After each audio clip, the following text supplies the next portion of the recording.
اب میں آپ کے سامنے کچھ حوالے رکھتا ہوں، مولوی صاحب کی ان دونوں باتوں کا مزید کچھ جواب ضروری ہے۔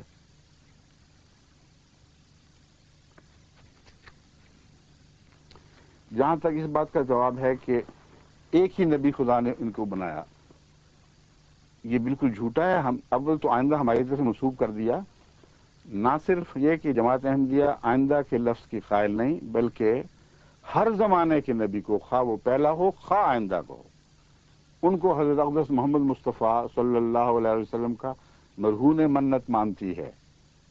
ہم خاطبیت کا معنی عام سمجھتے ہیں، اور یہ کہنا کہ نبوت کے مرتبے تک کسی کو نہیں پہنچایا، یہ بھی جھوٹ ہے۔ جماعت احمدیہ کا عقیدہ یہ ہے کہ جیسا کہ حضرت اقدس محمد رسول اللہ صلی اللہ علیہ وسلم نے فرمایا کہ علماء امتی کا انبیاء بنی اسرائیل، میری امت کے علماء بنی اسرائیل کے انبیاء کے طرح مقام رکھتے ہوں گے۔ مکتوب امام ربانی میں بھی اس حدیث کا ذکر ملتا ہے، اور یہ بیان کیا گیا ہے کہ بنی انبیاء اسرائیل کی طرح بلند مقام رکھتے ہیں۔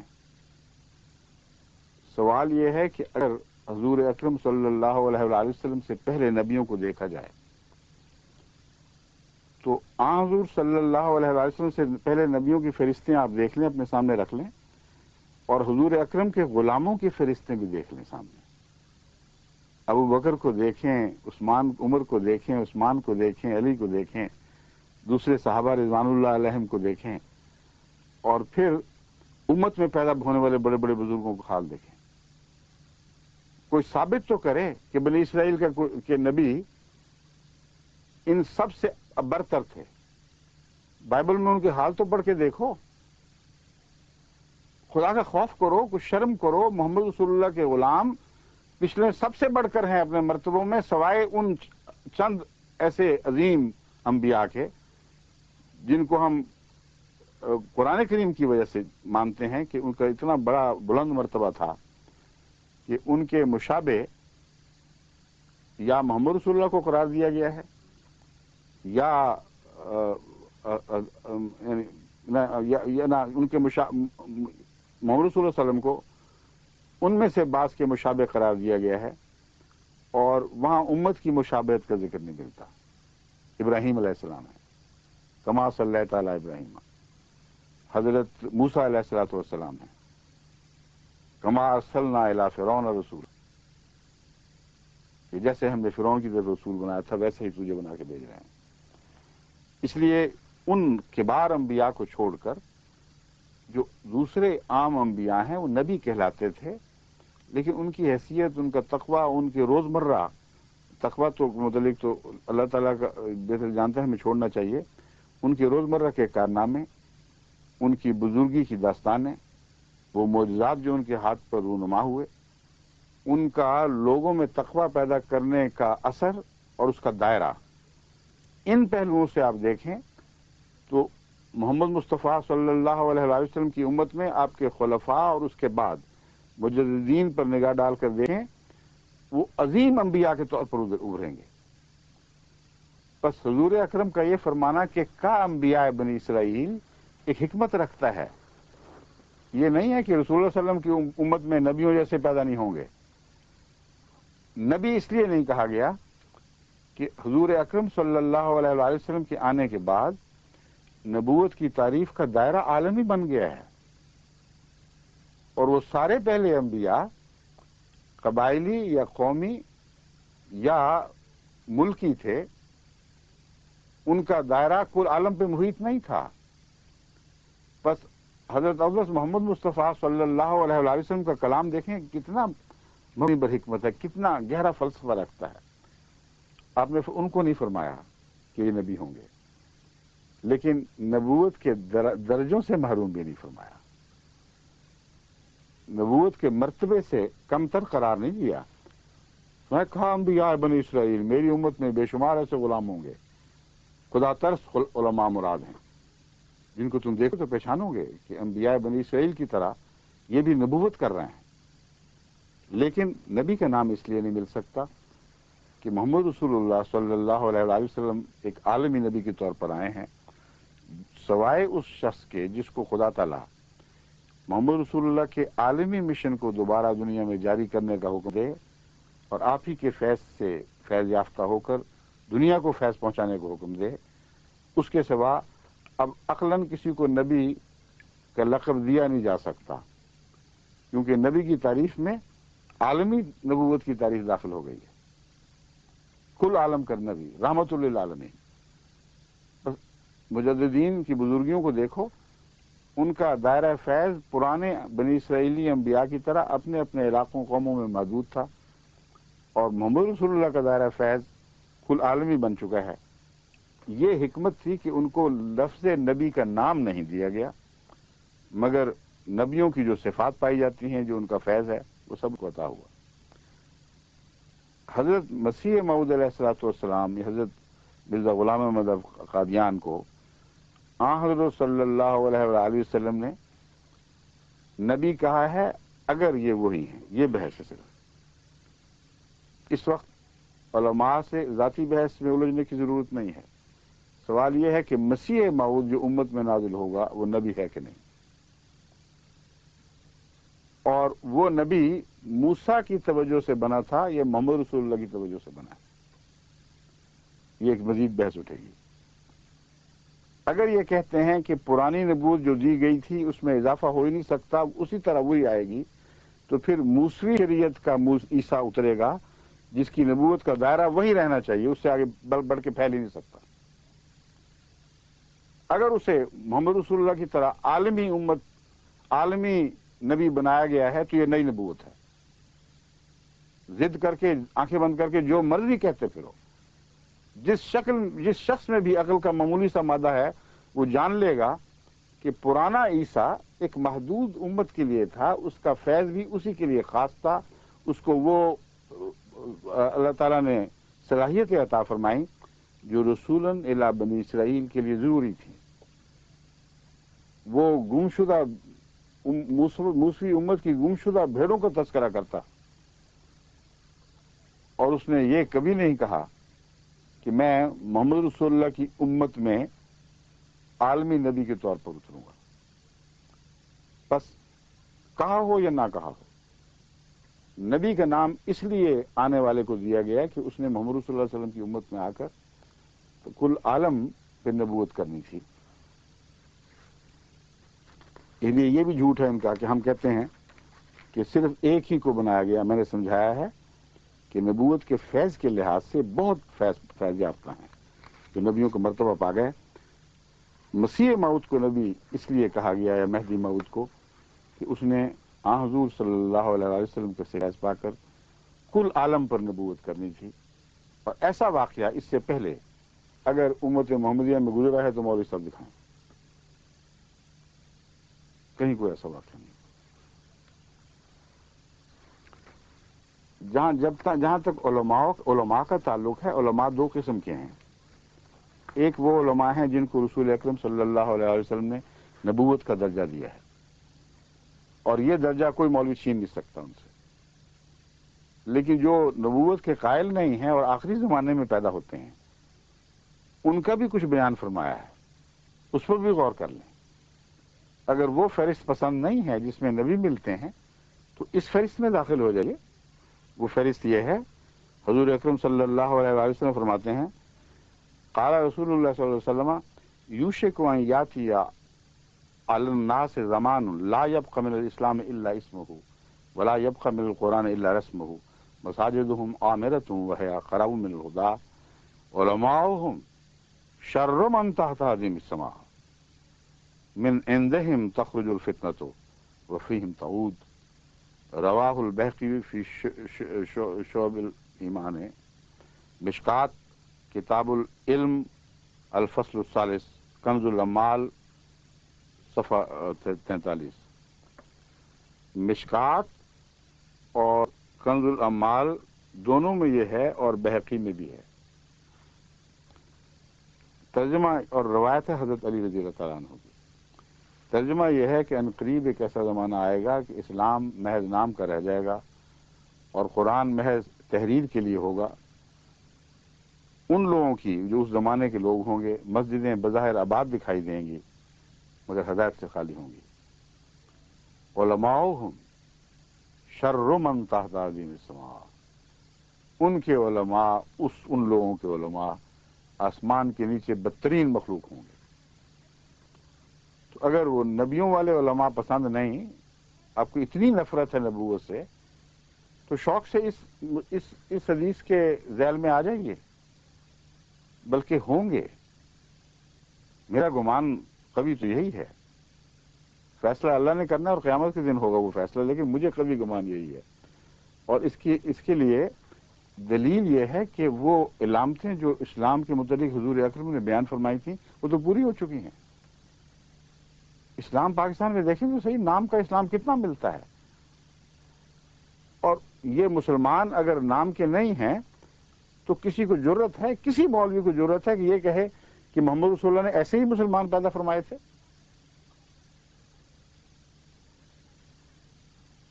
علامہ اقبال اس سے پہلے جبکہ حالت اتنی گری ہوئی نہیں تھی کہہ چکے ہیں کہ وضع میں تم ہو نصارہ تو تمدن میں حنود، یہ مسلمان ہیں جنہیں دیکھ کے شرمائے یہود. علامہ اقبال کی گردن کیوں نہ پکڑی تم نے اس وقت؟ اور وہ پہلے کا زمانہ، اچھے زمانوں کی بات کر رہے ہیں. کوئی دنیا میں شریف النفس پاکستانی یہ نہیں کہہ سکتا کہ جس زمانے میں علامہ اقبال نے یہ شعر کہا تھا اس زمانے کے مسلمان بہت گندے اور رذیل تھے. اب دیکھو پاکستان میں کیسے کیسے پاک باز پیدا ہو چکے ہیں. معاشرہ ہی بدل گیا ہے، سارا معاشرہ اسلامی ہو گیا. جس ملک کے صدر یہ اعلان کرتے ہوں کہ ملک صدر اٹھ گیا ہے، جب تک عدل واپس نہیں آتا اس وقت تک کوئی فیض تمہیں نہیں مل سکتا. اے پاکستانی قوم، اگر تم زندہ رہنا چاہتی ہو، ہمارے موجودہ صدر بڑے ذہین، بہت تعلیم یافتہ اور نبض شناس ہیں. انہوں نے کتنی سچی بات کہی ہے. کہتے ہیں اس ملک سے عدل اٹھ گیا ہے، اور جہاں سے عدل اٹھ جائے وہاں پھر کسی خیر کی توقع نہیں ہو سکتی. تو عدل کے بغیر اسلام کون سا ہے؟ اس لیے آج ہی کا زمانہ ہے، اور اس حدیث کی روح سے اس زمانے کے علماء محمد مصطفیٰ صلی اللہ علیہ وسلم کے الفاظ میں شر من تحت عظیم السماء، آسمان کے نیچے بدترین ملک ہیں. یہ نبی کہاں سے ہو گئے؟ اس لیے ان کو واقعی دکھائی نہیں دیتا ہوگا. اپنے نظر ڈالی ہوگی چاروں طرف، کوئی نبیوں کی شان کا مولوی دکھائی نہیں دیا. تو انہوں نے کہہ دیا کہ پیدا ہی کوئی نہیں ہوا، محمد رسول اللہ کی مہر کا ٹھپا لگا ہی نہیں کسی پر. اس لیے یہ ہے اصل بحث کہ محمد مصطفیٰ صلی اللہ علیہ وآلہ وسلم علماء کی دو قسمیں بیان فرما چکے ہیں. ایک قسم کو نبیوں جیسی بتا چکے ہیں، اور ان میں یقیناً نبیوں کی شان کے لوگ پیدا ہوئے ہیں. آگے حدیث ہے جو بہت ہی سخت ہے. وہ الفاظ میرے نہیں ہیں، حضرت محمد رسول اللہ صلی اللہ علیہ وسلم کے الفاظ ہیں، اس لیے مولویوں کو صبر سے سننا چاہیے. حضور صلی اللہ علیہ وسلم نے فرمایا تکون فی امتی فضاۃ فیسیر الناس الی علمائہم فاذا ہم قردۃ وخنازیر، کہ میری امت میں جھگڑے ہوں گے، اختلاف پھیل جائیں گے، انتشار پیدا ہو جائے گا. لوگ اپنے علماء کے پاس رہنمائی کے لیے جائیں گے، فاذا ہم قردۃ وخنازیر، تو ہیں یہ کیا؟ وہ کیا دیکھیں گے؟ وہاں تو بندر اور سور بیٹھے ہوئے ہیں. نعوذ باللہ من ذالک. میں تو نہیں کہہ رہا نا، کس نے کہا ہے؟ محمد رسول اللہ صلی اللہ علیہ وسلم. اس لیے بحث یہ بھی نہیں ہے نعوذ باللہ من ذالک کہ سب کا یہ حال ہے.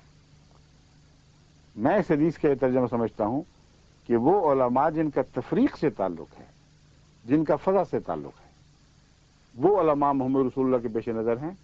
اور وہ تمام علماء جو فضا سے ایک طرف بیٹھے ہوئے ہیں، جو بے بس ہیں، جن کے اندر ان کی آواز میں طاقت نہیں ہے، وہ اس میں مراد نہیں ہے. بس میری تشریح مانیں تو صرف وہی رہ جائیں گے باقی علماء جن کے متعلق یہ سخت الفاظ آئے ہیں، جو شریر ہیں، جن کی وجہ سے فساد پھیلتے ہیں، اور جن کے متعلق رسول اللہ صلی اللہ علیہ وسلم پہلے فرما چکے ہیں کہ فتنے انہی سے پھوٹیں گے، انہی میں لوٹ جایا کریں گے. تو اگر نبوت والی حدیث پسند نہیں تو پھر اس کو اختیار کر لو. اور اگر یہ کہتے ہو کہ ابھی یہ وقت نہیں آیا